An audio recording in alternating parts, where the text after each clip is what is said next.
On 1+1, a musical flourish with Rufus Wainwright, the science behind stress and the miracles of Mary.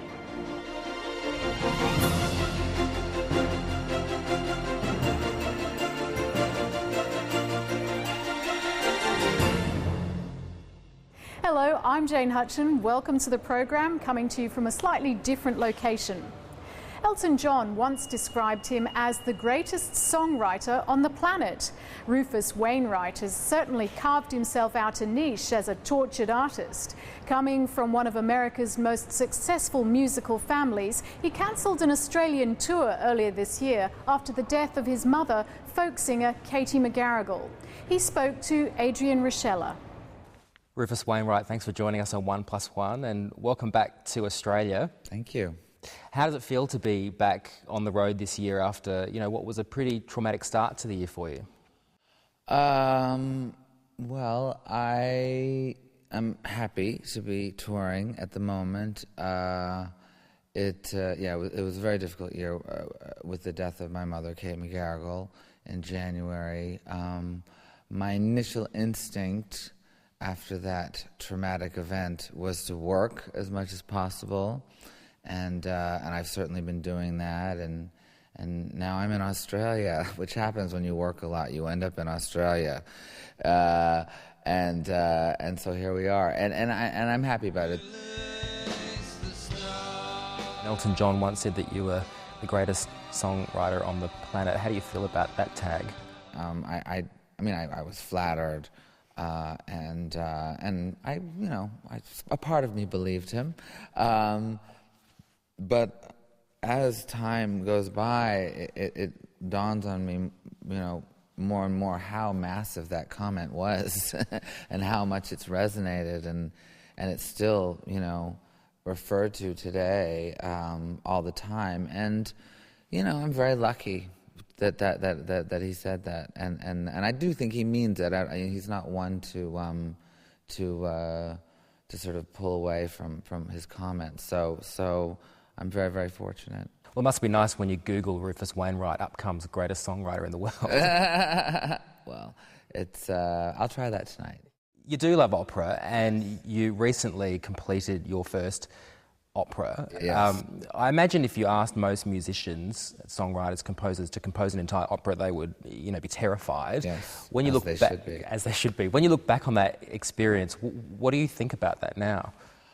Well, I chose to, handle every aspect of the piece. Meaning, the story. I created the story. I wrote the libretto in French. I orchestrated the work, and on top of that, everything was sort of stretched. Well, it wasn't stretched. It was squeezed into a year process, because originally it was going to go to the Metropolitan Opera, and then we had a falling out, and what was supposed to be like a 4-year plan turned into a 1-year plan. So I had not a lot of time to get everything together, and so it was quite harrowing. But on the other hand, sometimes I find that the greater the task and the more daunting, the more likely it is you'll do it in a strange way. If it's really, I am a fan of, really impossible. I am a fan of the impossible, and I do it every day. But it's so it's I highly recommend signing up for something that you could never believe that you could do, because I did it. Rufus Does Judy, a great idea. Where did that come from? That actually came from the Iraq War, believe it or not. I was in New York, and we were in this period, this very, very, disgusting period of history where, we'd just been attacked, and there was this window where perhaps the world could come together a little bit, and we could all, unite and try to, love each other and heal from 9/11. and our government, the Bush government, decided to attack Iraq, kind of from left field, and it was really traumatizing and senseless, and for me, just made me hate America at that time. But yet, the only album that reminded me of my love for that country was the Judy Garland 1961 Live at Carnegie Hall, because whenever you kind of turned it on, you were just reminded of everything that country could represent, and all the kind of fabulous freedom and brash humor and vibrant energy that America can imbue in the work. Do you like to get political, and do you feel an expectation from the gay community to stand out and talk about gay rights and gay law reform? Well, when I began my career, the very first thing I told my record company, the big wigs, who I was having my first meeting with, the very first thing I said to them is, before I signed the contract, I said, I'm gay. I'm not going to change that at all publicly. I write about men, and this is who I am. Take it or leave it. That was the very first stipulation, and they said okay, and we went for it. I think that I've, on one hand, I think I've taken a hit on many occasions.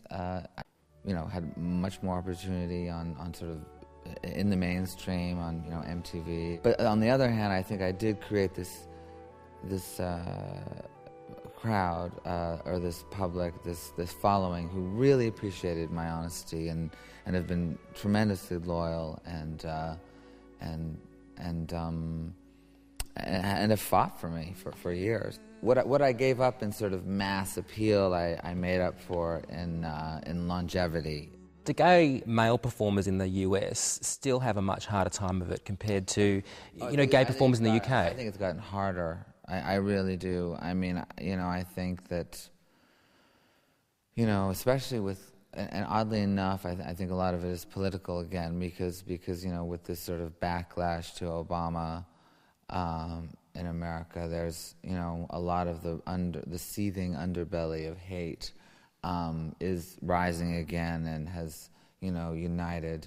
I mean, someone recently said to me, you could be a lot bigger if you just sort of toned down the gay thing and focus more on the musician thing. And I'm like, honey, this is the time to be as gay as possible. There was a legal win in the US overnight with a US judge striking out the Don't Ask, Don't Tell. Yes. Saying it's unconstitutional. What do you think about that as a legal It's victory? Great. I mean, the Don't Ask, Don't Tell thing is just what's silly about that. It's not so much. I mean, I'm not into the military in general, unless they want to have sex with me. But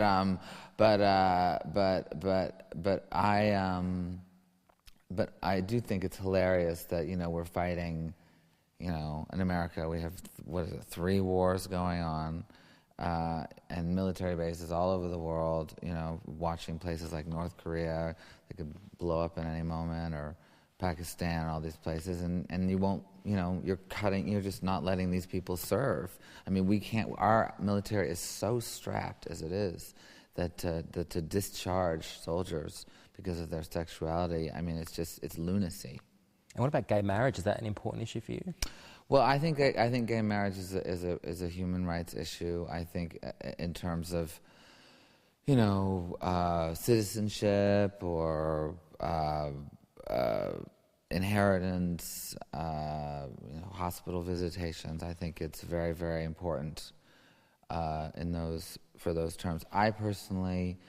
I struggle with the idea of marriage myself, only because a part of me also likes, the old-fashioned, sort of free-spirited, unconventional, whatever, devilish faggot who is, will not conform to society's will. So You know, I juggle that question a lot. But I think in the end of the day, people should, if they want to get married, they should be able to. All right, Rufus Wainwright, thank you very much for talking to us on 1+1. Thank you. Esther Sternberg is a medical pioneer on the connection between the brain and the immune system. She's a rheumatologist, a writer, and a medical researcher with the National Institutes of Health in the United States. She says stress can't give you diseases like cancer and the common cold, but it can certainly exacerbate them. Dr. Esther Sternberg, welcome to 1+1. It's a pleasure. You first began talking about the link between stress and wellness in the mid to late 1990s. What did we call stress before that? Well, we called stress stress. What did we call stress before that? Well, we called stress back in 1936 and went around the world trying to convince scientific information to really define what stress is in scientific terms. And we certainly didn't have enough scientific information to understand how the stress response and how the brain could affect how the immune system does its job. So when did the breakthrough come?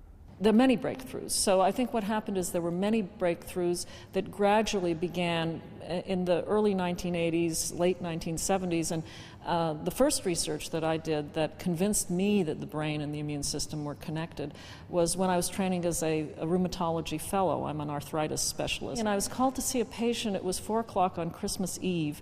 And this patient had been in hospital for 3 weeks and had a terrible, painful, scarring, inflammatory illness. And the question on the consult form said, are these drugs that we've been giving him for this extremely rare and very lethal form of epilepsy, these drugs that change brain serotonin? They were an experimental drug at the time. To me, it was such a dramatic example of how changing a brain nerve chemical can be associated with triggering an autoimmune disease that I was convinced the brain and the immune system had something to do with each other. Said, is the word stress, is this something that we've known about for a long time? Yes, the association between emotional illnesses like depression or the onset of autoimmune diseases in the context of extreme stress has been known for hundreds of years, but was until recently dismissed by scientists and physicians because we couldn't understand how that could happen. And why did scientists dismiss it so much? Literally until the mid-90s, wasn't it? Yes. So when I started doing this in 1980, I was told illnesses like depression or the onset of autoimmune diseases in the context of